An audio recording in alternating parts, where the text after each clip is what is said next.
Estamos de vuelta. Yo estaba entretenido ahí viendo las últimas comunicaciones de la gente que nos ha escuchado durante toda la mañana, donde hemos tenido una gran variedad y cantidad de invitados, como es habitual en este Buenos Días Región aquí en Polar Comunicaciones y sus distintas plataformas. Y lo habíamos anunciado, que a las 11 de la mañana íbamos a hablar de la vida y obra de una pluma tremenda, de uno de los grandes escritores que han emergido desde la Patagonia y que falleció, yo diría, ahora muy temprana, a los 71 años, porque se esperaba mucho más de esta vida tan fructífera como la vida misma, pero fundamentalmente la vida literaria de Eugenio Mimisa Barassi, que falleció el sábado. Y yo decía, falleció cuando los cielos lloraban, porque llovía torrencialmente en Punta Arenas a esa hora, a las 5:30 de la tarde. Y después, cuando se desató ese viento huracanado, Víctor Hernández, mi invitado, el presidente de la Sociedad de Escritores, yo decía, y lo escribí, ¿no? Ese viento huracanado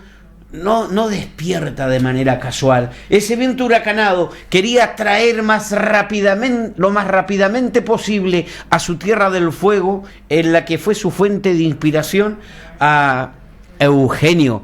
Y como si fuera poco, emergía entre el temporal una luna maravillosa, una luna llena, emergía por los cielos y parecía que nacía desde el estrecho de Magallanes, desde Tierra del Fuego se venía acercando la luna para decir: tenemos luz porque ya ha llegado a su tierra Eugenio Mimisa. Y hoy queremos compartir con quien lo conoció también profundamente en la vida y en su obra literaria, con Víctor Hernández. Bienvenido, Víctor, una vez más a tu casa. Hola, Vladimiro, ¿cómo están todas y todos? Sí, lo que tú dices es algo muy certero y recuerda el título de una de sus novelas, del año 2004, Tierra del Fuego en días de viento ausente, que fue la última publicación de Eugenio. Mira lo que son las cosas, la última publicación de Eugenio estando acá en Punta Arenas, estando en Magallanes, antes de irse a radicar a Santiago. Entonces, la analogía que tú haces es muy certera, porque, como lo dijimos nosotros también y lo escribimos, Eugenio Mimisa Barassi era el hijo literario de Tierra del Fuego.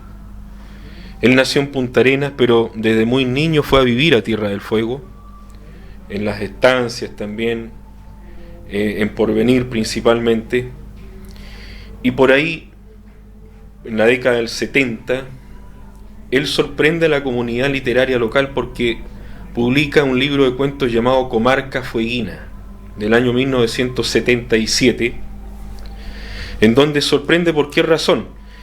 Publica ese libro, lo trae acá a Punta Arenas y trata la historia de un montón de personajes, de anécdotas, de situaciones de allá de Porvenir y de las estancias, pero le da un tratamiento urbano. Entonces, cuando Marino Muñoz Lago, Silvestre Fugile, Osvaldo Beckman ven ese libro, dicen: este es el narrador del futuro, este es el narrador magallánico que necesitamos a futuro, y va a ser el narrador del futuro de Magallanes. Eugenio está como un poco aquí, un poco allá en esa época, un poco en Punta Arenas, un poco en la isla, pero ya él empieza a echar las bases de acá de lo que va a ser su trabajo literario establecido acá en Punta Arenas. De ahí viene una obra de teatro que no ha sido nunca publicada, Una dama para Juan, que es del año 1978. Eugenio me compartió fotos. ¿Antes o posterior a la travesía de la cordillera? Es anterior, es del año 78. El 79 viene un libro de cuentos que recibió el premio municipal de Santiago, Los Cuatro Dueños, donde él trata. ¿Por qué Cuatro Dueños? Porque cada cuento está vinculado con una de las etnias que habitaron la región: los tehuelches, los alacalufes, los onas y los yaganes, ¿no es cierto? Entonces le dedica un cuento largo a cada una de las etnias. Entonces, Los Cuatro Dueños, ¿ya? 1979. Después hay un trabajo que es una autobiografía, ¿Quién es quién en las letras chilenas?, que es del año 81. Y después viene el texto que tú señalas, Travesía sobre la cordillera Darwin, que es de 1983. A propósito de la expedición de alpinismo, ¿no es cierto?, que desarrollaron acá de manera titánica, apoteósica, exploradores, investigadores, gente de la Universidad de Magallanes, como lo hicieron en ese entonces con muchísimo esfuerzo, de manera muy precaria también, y que constituyó una hazaña de carácter mundial. Ahora, Víctor, la obra de Eugenio realmente fue prolífera. Es prolífera, claro muy que sí. prolífera. Claro que sí. ¿Qué es lo que tú más rescata de este legado literario que deja Eugenio a las generaciones nuevas de la región de Magallanes? ¿Cómo es? Yo diría del país, porque es una figura de estatura nacional. Sí, por supuesto. Eugenio traspasó nuestras fronteras regionales mucho, del momento que ya en 1980 era Premio Nacional de Literatura, Premio Municipal de Santiago, es porque ya tenía un reconocimiento a nivel nacional, ya en 1980. Y piensa también que él es... uno podría decir que Eugenio fue un escritor que él sin proponérselo, él avisoró, él en cierta medida vio cosas antes que otros escritores. Su literatura, hasta cierto punto, hay determinadas obras que son de anticipación.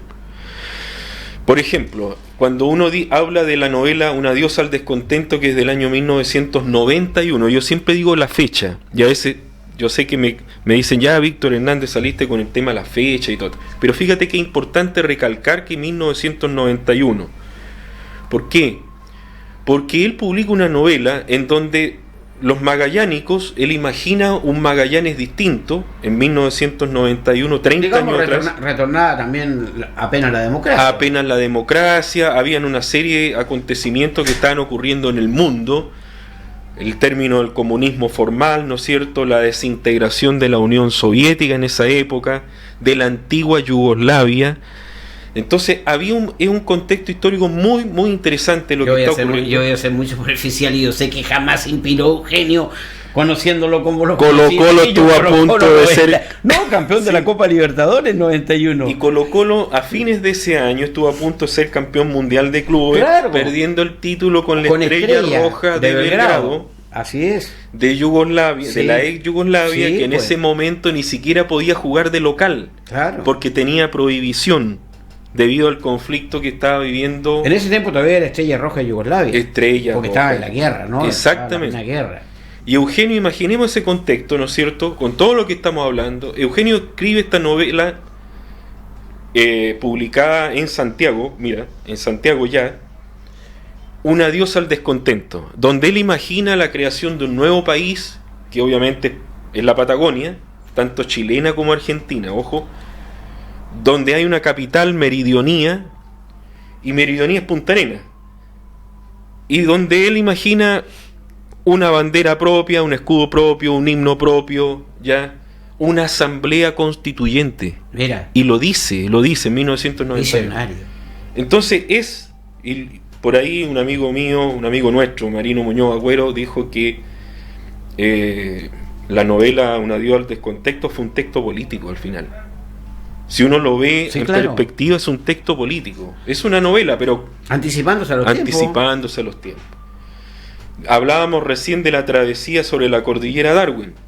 Ese es un texto también de anticipación, pero él lo pensó. Este es un libro de viaje, perfecto, lo escribió, él estuvo presente en cada uno de los acontecimientos de esa expedición. Pero ¿cuál es el mérito de él? Los expedicionarios, ¿no es cierto?, encontraron un avión de la Fuerza Aérea Argentina que había capotado en ese sector en el año 1950, ahí en la cordillera Darwin.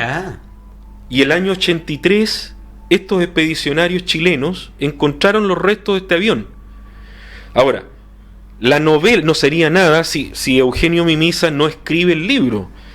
El libro de Eugenio significó de que la Fuerza Aérea Argentina empezara ahora a decir, el avión se encontró, están los restos, nosotros no hemos podido llegar nunca, ya lo habían dado por perdido.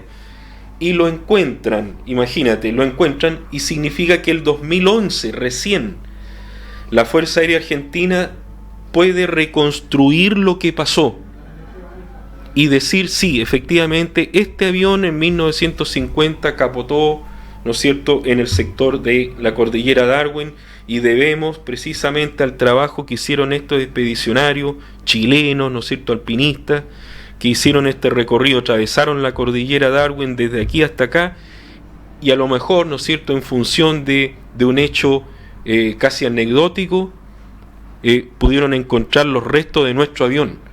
Y ahí es donde entra la figura de Eugenio Mimisa, porque si él no hubiera escrito el libro, posiblemente todavía el avión estaría dado por perdido. Víctor Hernández está con nosotros haciendo Buenos Días Región y recordando a un grande de las letras magallánicas, ayer sepultado en el cementerio Parque del Recuerdo. Será incinerado, sus cenizas llegarán cuando las circunstancias sí lo permitan, sí. A la región de Magallanes. ¿De qué deben estar revestidos los escritores? ¿Tienen madera especial los escritores? Yo quiero conocer tu respuesta y después te voy a decir por qué te hago la pregunta. De mucha soledad. No solamente de imaginación, de mucha soledad, de mucha fuerza de voluntad también. Tú veías a Eugenio Mimisa, él era un gran solitario, ¿ya? Y silente. Pero era un hombre humilde, observador, como pocos, detallista. A partir de pequeños grandes detalles podía confeccionar una obra de arte. Era una característica de Eugenio, que incluso muchos de nosotros en su momento no supimos valorar como era debido. Hoy día recién estamos haciendo las relaciones con respecto al texto de Mimisa. Cuando uno habla de Comarca Fueguina en 1977, uno veía un texto, como eran las publicaciones antiguas, hechas con muchísimo esfuerzo. Tenía que pasar la barrera de dinacos, imagínate, que no era fácil, ¿ya? Y Eugenio estaba ahí nomás, pasaba porque tenía apoyo también de Osvaldo Beckman, de José Grimaldi, de otros autores que ayudaron mucho a Eugenio en ese primer periodo, porque el texto Comarca Fueguina habla de algunos temas. Es que ¿sabes lo que pasa, Víctor? Que las nuevas generaciones que nos están escuchando dicen, ¿y por qué? ¿Y por qué? Bueno, estábamos en ese momento, en el gobierno de la dictadura, y uno no escribía lo que quería escribir. No podías, había censura. O sea, la gente tiene que entender que yo no podía leer a Neruda libremente. El canto general de Neruda estaba prohibido en Chile. Tú sabes que mi madre, desaparecida hace poco, una vez que retornaba de Santiago, traía un libro de Neruda. Y en el aeropuerto no se lo dejaron pasar. Por supuesto, claro. No, hablando de censura, ¿cómo no recordar aquel episodio, no? Y los libros quemados por dictadura, cómo se quemaban los libros. 100 años de soledad de García Márquez estuvo prohibido durante muchísimos años. Pantaleón y las visitadoras de Mario Vargas Llosa, prohibido. Novelas de grandes escritores chilenos, Nicomedes Guzmán, La sangre y la esperanza, estuvo prohibido durante décadas. Eloy, la novela de Carlos Droguet. Sí. Estuvo prohibido, y así un montón de libros. Bueno, y prohibido Víctor Jara, y prohibido Inti Illimani, y prohibido el Pato Man, Violeta Parra. Es que es increíble. Simplemente no. O sea, hoy parece una irrealidad, pero nosotros tuvimos la oportunidad de vivir esto, y hay que contárselo a las nuevas generaciones lo que significa un gobierno de muchos libros en la época en que Eugenio Mimisa comenzó a publicar ya estaban prohibidos o se leían, como decimos, a la mala nomás.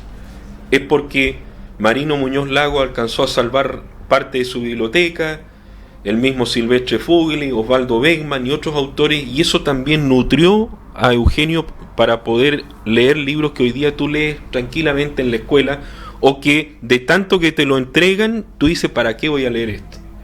¿Ya? Porque además nos hacemos de rogar. Fíjate que hace una hora atrás estuvo donde tú estás el Ceremi de Educación, a propósito, ¿no?, de lo que reflexionamos este fin de semana con motivo de la partida de Eugenio. La literatura de Eugenio y la literatura de otros ilustres magallánicos debe estar en nuestros establecimientos educacionales, debe ser motivo de lectura de manera permanente, no puede estar ausente de ninguna biblioteca de un establecimiento educacional, a lo menos del Estado, en todos en general, pero yo digo obligatoriedad del Estado, obligatoriedad de nuestro municipio, de nuestra corporación, tener en la malla curricular la lectura de los escritores regionales que tanto nos han dejado. Mira, yo te voy a decir lo siguiente, Vladimiro, y aprovecho que me dé este espacio, porque en esto quiero ser bien claro. La ley de patrimonio que presentó el gobierno del señor Piñera, es terrible la nueva ley de patrimonio. ¿Por qué razón? Porque estaría dejando fuera a la Sociedad de Escritores de Chile, a las agrupaciones de pintores y de escultores. No estarían siendo considerados dentro de esta nueva ley de patrimonio. La SECH a nivel nacional ya está emitiendo una declaración pública al respecto. ¿Qué es lo que ocurre aquí? Fundamentalmente, Vladimiro, es que el patrimonio inmaterial no está siendo incorporado en su totalidad a lo que es la ley de patrimonio. Y en este caso los libros están sacando la peor pérdida, ¿no es cierto? Significa esto lo siguiente: yo ya lo había planteado acá en reunión del Ministerio de Cultura, la Arte y el Patrimonio en enero del año 2020, que es lo siguiente. De repente creemos que patrimonio son solamente monumentos, monolitos, estatuas y cosas por el estilo, lo cual está bien, es parte del patrimonio, y resguardarlos también es parte del patrimonio, ¿verdad? Pero ¿qué pasa con los libros? Y ahí entramos en crisis. Los libros, ¿qué es lo que son los libros? ¿Dónde lo podemos ubicar los libros? Y aquí está el otro problema. Si tú, por ejemplo, quieres ir a buscar la primera edición de un libro, Comarca Fueguina, ya de Eugenio Mimisa Barassi, anda a buscarlo a alguna biblioteca pública de acá. Nos vamos a encontrar con que el 90% del patrimonio bibliográfico de la literatura regional nuestra de Magallanes no está en ninguna biblioteca. No está salvaguardado el patrimonio de los escritores. Felizmente tenemos el archivo y la Biblioteca Nacional en Santiago. ¿Te fijas? Ahora, se piensa construir la biblioteca y el archivo regional. Pública. Claro, pero recordemos lo siguiente. Llevamos más de 10 años escuchando la misma cantinela.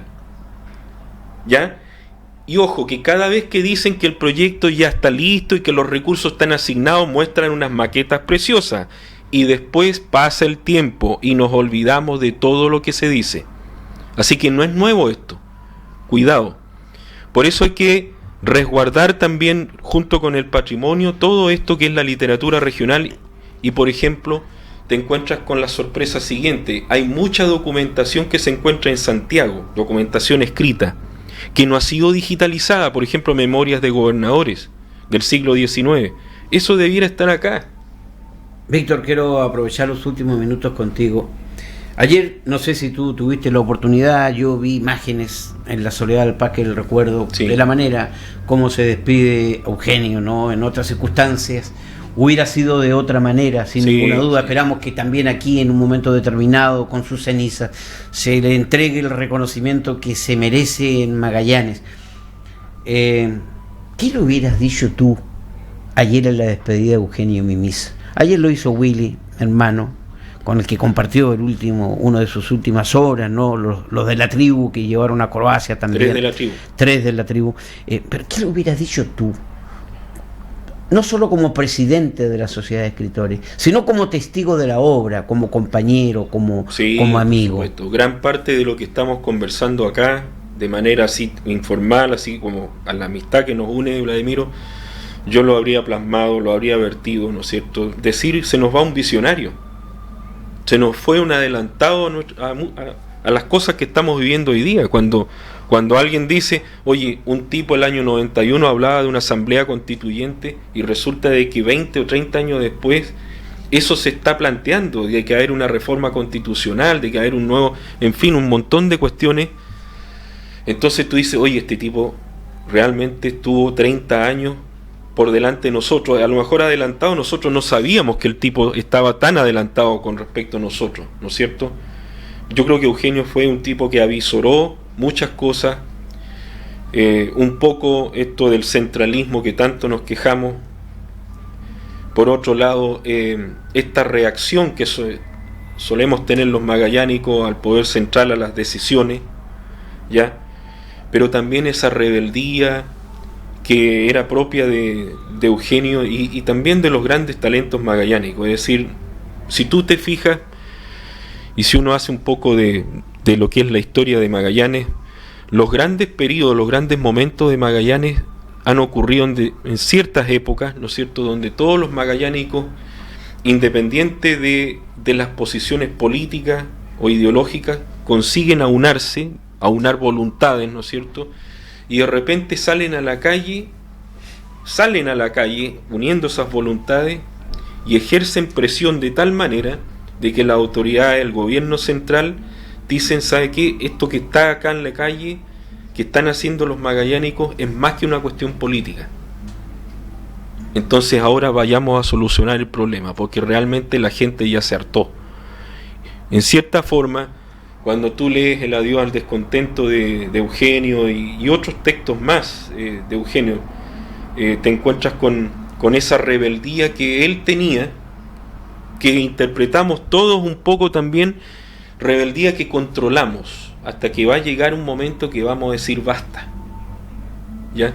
Yo creo que Eugenio dijo basta a su manera. Víctor, te quiero agradecer una vez más esta conversación, esta rica conversación. Nos enriquece, evidentemente, enriquece a la gente que nos ve, a la gente que nos escucha hoy, para recordar, es cierto, a un amigo cercano, a un querido y querible. Nos provocó profundo dolor su partida. Sabíamos que iba a ocurrir. Era imposible no querer a Eugenio. Así es. Un hombre bueno, claro. Un hombre bueno, sembró el bien, construyó familia. Ya lo hemos dicho, a María, la compañera de su vida, nuestro afecto, nuestro cariño, ¿no? Y bueno, y ojalá pues de que ese legado, ¿no?, sea bien bebido por las generaciones nuevas. Yo creo que hay que leer a Eugenio Mimisa, hay que leerlo y releerlo. Y como tú dices, fue un anticipado a los tiempos, con esa pluma maravillosa y el talento que Dios le dio. Víctor, muchísimas gracias, ha sido una vez más un gusto, y estas visitas van a ser reiteradas en el tiempo, porque todos los días nos retroalimentamos con tus acabados conocimientos de la historia. Agradecido, amigo mío, usted sabe, a su disposición. Gracias. Con Víctor Hernández, el presidente de la Sociedad de Escritores, seguimos transitando las calles de la región, haciendo Buenos Días Región en Polar Comunicaciones. Vamos y volvemos.